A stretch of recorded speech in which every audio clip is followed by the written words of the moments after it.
durante todo el año hemos estado analizando los cambios que ha habido en el comercio exterior y las posibilidades que se les han abierto a las distintas economías regionales, pero siempre desde la óptica del sector privado.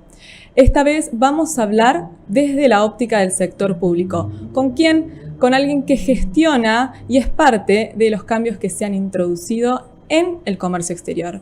Así que recibimos con nosotros al subsecretario de Comercio Exterior, el licenciado Esteban Marzorati. Subsecretario, bienvenido, ¿cómo le va? Muy bien, muchas gracias por la invitación. Bueno, coméntenos un poco, ¿con qué se encontraron cuando llegaron en diciembre del 2023? Bueno, voy a ir, si se quiere, de lo más general a lo particular. La realidad es que nosotros teníamos un diagnóstico bastante claro de cuál era la situación del comercio exterior, sobre todo en los 2 últimos años previos al inicio de nuestra administración. Si querés, una cuestión primero más filosófica y de definición de política económica, que tiene que ver con un grado de intervencionismo de parte del Estado y un grado de intervencionismo que derivaba en una administración del comercio particular, que nosotros creíamos que había alcanzado niveles realmente importantes en el sentido de la certidumbre que se le podía dar a los distintos actores del comercio exterior.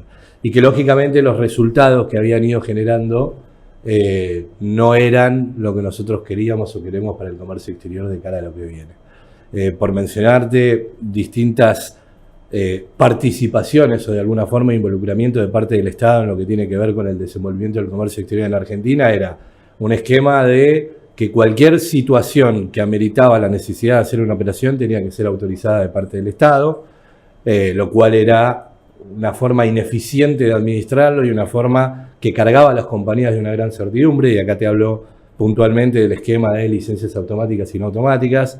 Un segundo punto que tenía que ver con una gran acumulación de deuda comercial de parte de los importadores con el exterior, que no encontraba una solución o no parecía encontrar una solución en lo inmediato, y lo que te da la pauta fue justamente la evolución de esa deuda y cómo se fue incrementando en el tiempo.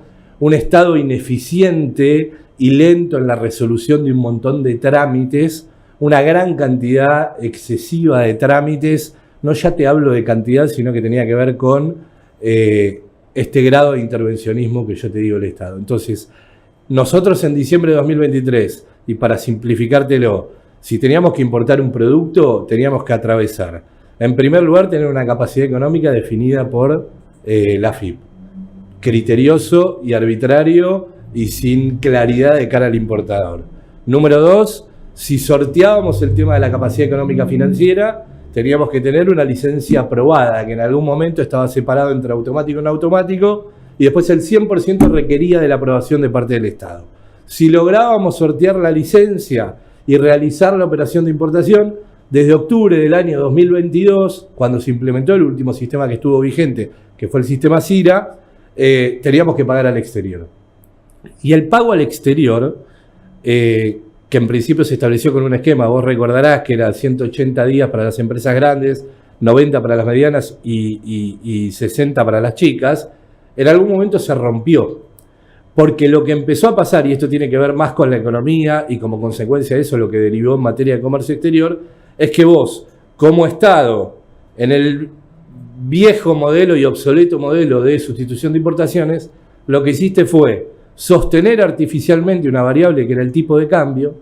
Eso te generó en el funcionamiento de la economía una gran presión importadora, te ves obligado a regular con esto de los 180, 90 y 60, y en algún momento colapsás y arrancás de cero. Y eso fue lo que pasó. El esquema que se planteó en octubre de 2022 en un país donde no tenía, si se quiere, una estructura financiera donde los importadores se pueden dar vuelta y decir, bueno, uso una carta de crédito, una prefinanciación de importaciones, se encontró con la necesidad o la imposibilidad de pagar, con un esquema que duró, digamos, 2 o 3 meses, y después empezó esta situación donde las fechas se prorrogaban sin previo aviso, etcétera, etcétera. Entonces, básicamente lo que nos encontramos fue con un Estado muy involucrado en la actividad privada, excesivamente involucrado, administrando el comercio de una forma muy particular, con un sesgo antiimportador muy importante y con un Estado, si se quiere, en ese intervencionismo muy ineficiente y cargando de incertidumbre, obviamente, a las empresas. Bien, y ustedes llevaron adelante una serie de simplificaciones y cambios más que significativos. ¿Cuál es el que más les sorprende que se haya podido implementar? No sé si sorpresa, sí si se quiere, muchas veces en lo conceptual, en la Argentina hace muchísimos años, viene instalada la idea de esto que mencionaba de la necesidad de que el Estado intervenga en la decisión comercial de quién importa, cómo se importa, cuándo paga, etcétera, etcétera. Entonces, si se quiere, la expectativa que genera las medidas más contundentes que tomamos, que arrancaron, si querés, con la piedra filosofal, que fue, bueno, sincerar o dejar de sostener la variable tipo de cambio de forma artificial, lo que automáticamente empezó a generar efectos positivos en la balanza comercial, etcétera, etcétera.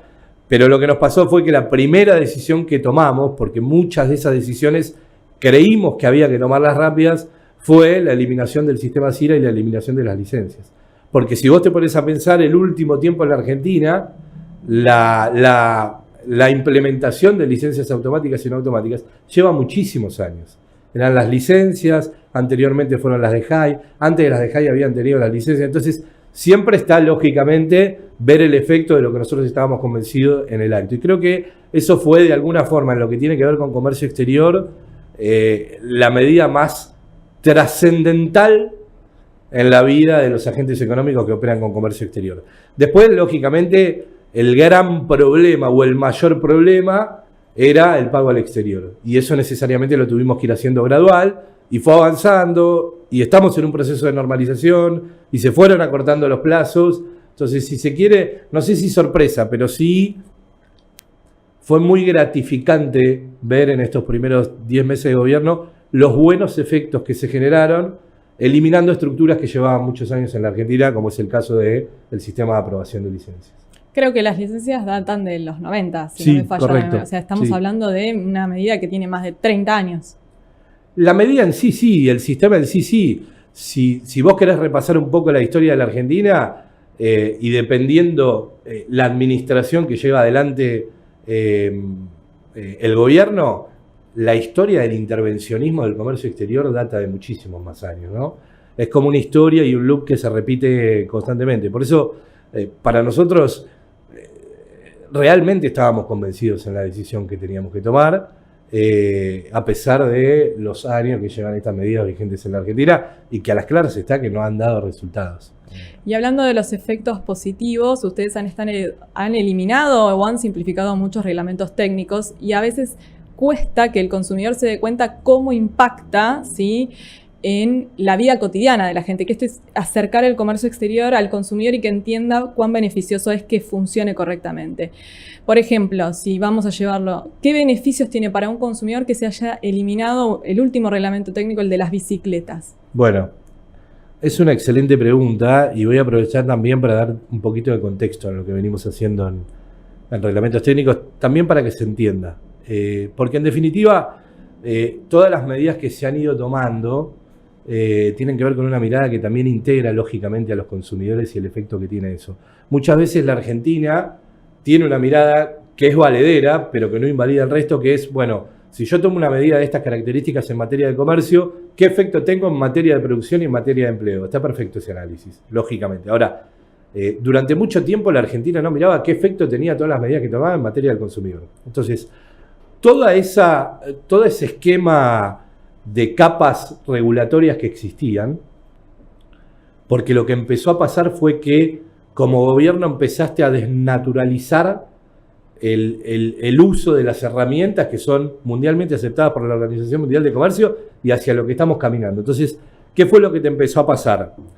Que vos, mediante la implementación de todo este esquema regulatorio, generás un extracosto en dos sentidos. Y lo voy a hablar puntualmente de reglamentos técnicos. El primero tiene que ver con la incertidumbre que vos le generás al interesado de la aprobación de ese reglamento. Y lógicamente eso se traduce en costo. Costo que después termina pagando el consumidor, obviamente. Y la número dos es el ejercicio de un montón de reglamentos que no tenían sentido, generaban un costo directo en las compañías por el accionar y la certificación que tenían que hacer sobre su producto. Entonces, cuando yo te miro el reglamento técnico de aceros, o de bicicletas, o cualquier reglamento que implicaba que vos tenías que mandar a una persona 2 veces por año a certificar una planta en origen, en el país que vos te imagines, lógicamente tiene un costo.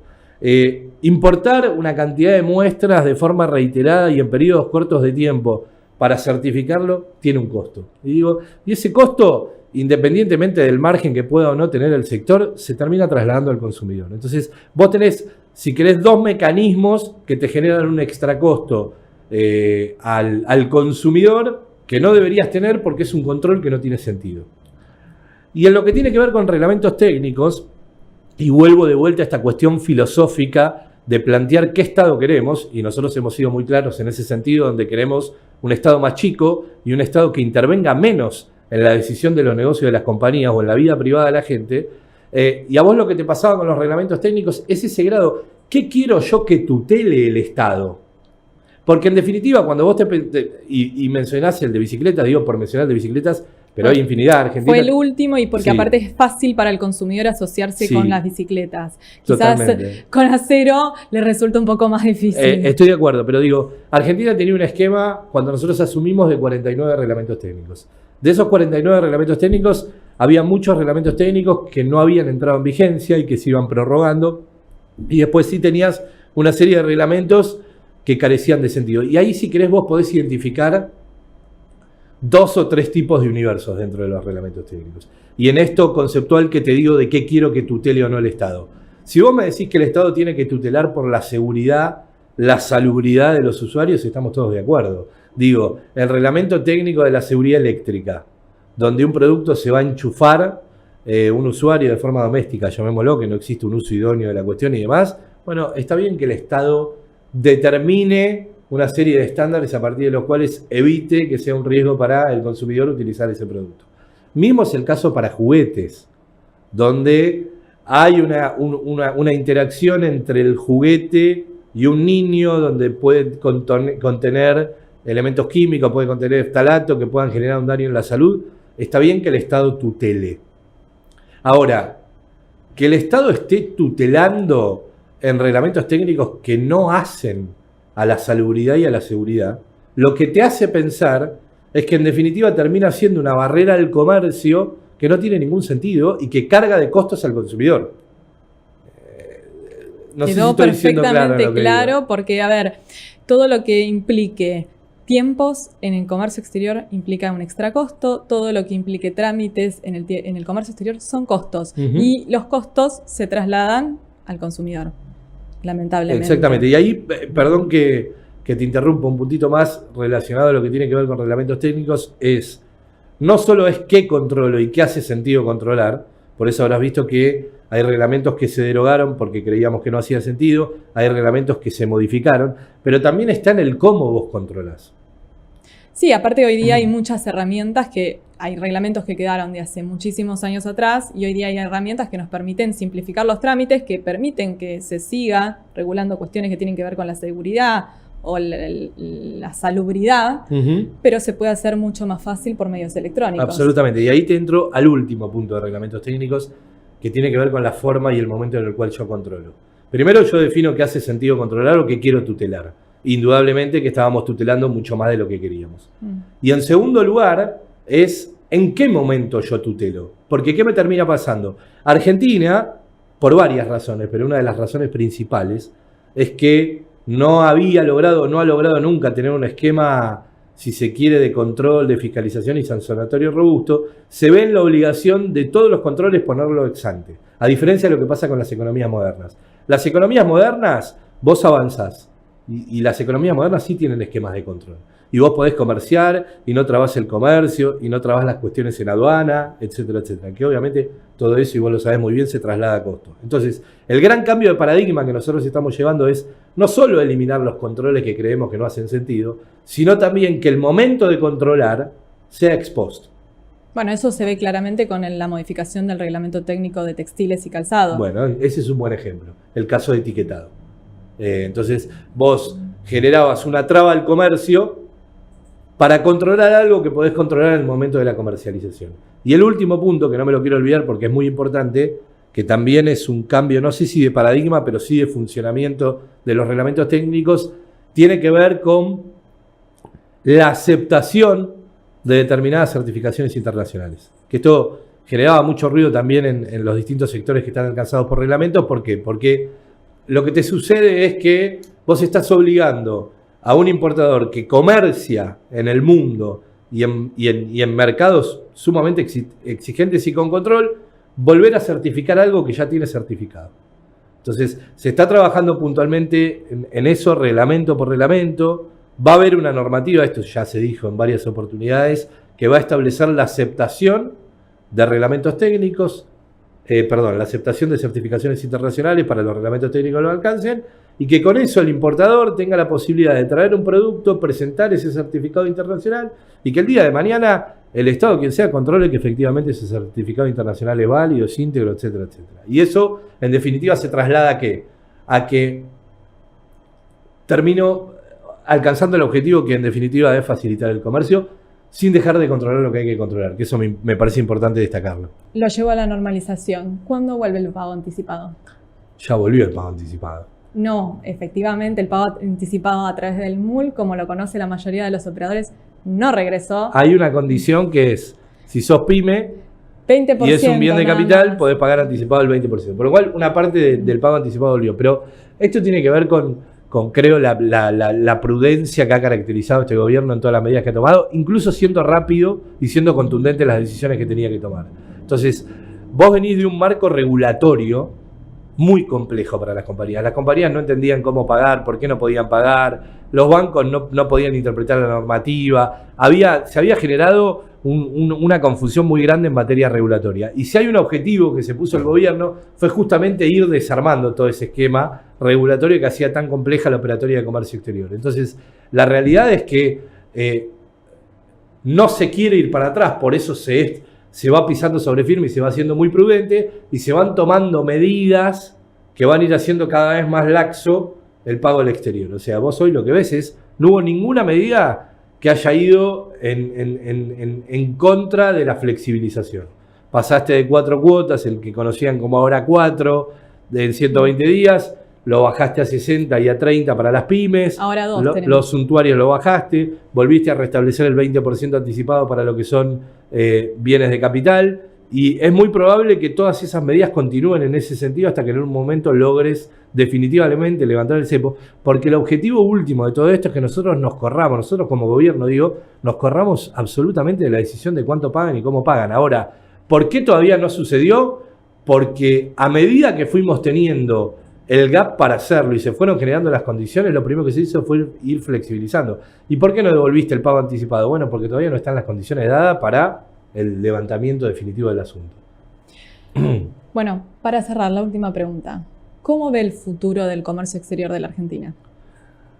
Yo soy muy optimista personalmente con el comercio exterior y sobre todo con todas las medidas que se han ido tomando en estos 9, 10 meses de gobierno. Yo creo que Argentina estaba muy confundida en la visión que tenía respecto del comercio exterior y todo eso se trasladaba en las políticas que se fueron aplicando en los últimos años y en las consecuencias en materia de resultados que vos tenés. Digo, Argentina comercia poco con el mundo, es muy difícil importar, no tiene cultura exportadora, tiene pocos acuerdos comerciales con el mundo. Realmente, si vos medís a Argentina en materia, los acuerdos comerciales que tiene Argentina con el resto del mundo en materia de Producto Bruto es ínfima en comparación incluso de países de la región. Entonces, digo, lo primero que tenés que hacer es, a medida que va sucediendo toda esta regulación que estamos haciendo y a medida que vas transitando el camino de definitivamente desencepar la economía y sacar el cepo y correrse, todo eso también te va a ir generando un grado de integración con una agenda también muy importante en materia de acuerdos comerciales con el resto del mundo y de cómo se posiciona Argentina y cómo se relaciona. Y eso también es una responsabilidad muy importante de parte de los estados y de parte del gobierno de generar el contexto. En definitiva, es generar el contexto para que los privados se desarrollen. Y no que el Estado esté de nuevo poniéndole el pie arriba a los importadores o a los exportadores. Entonces, hay un montón de iniciativas en las que estamos trabajando, ahora te voy a mencionar una, que tiene que ver con generar ese contexto y ese ámbito para potenciar realmente todas las buenas cualidades que tenemos para venderle al mundo y para traer productos de afuera. Nosotros tuvimos una primera etapa que, si se quiere, se asemeja al trabajo de un bombero, básicamente, que era apagar un montón de incendios que hacían muy difícil y que realmente la situación era insostenible. Ahora, nuestro gran desafío también es dejar, el día que nos vayamos acá, un comercio exterior funcionando a la máxima potencialidad posible.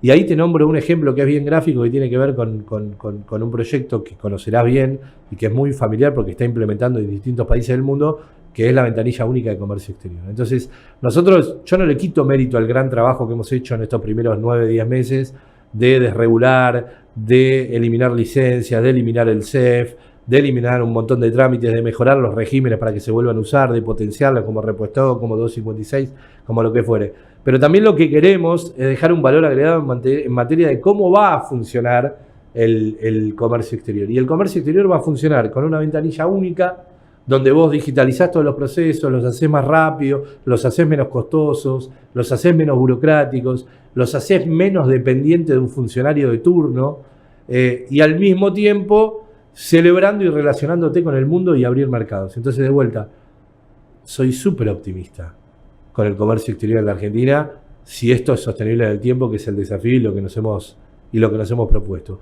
Y también, volviendo a una de las primeras preguntas que me hiciste, va a ser también muy virtuoso para la Argentina y para la producción de la Argentina, para que el producto de la Argentina pueda venderse en cualquier parte del mundo o cualquier producto de la Argentina pueda competir con un producto que viene de afuera en un marco de comercio exterior razonable y utilizando las herramientas que usa todo el mundo.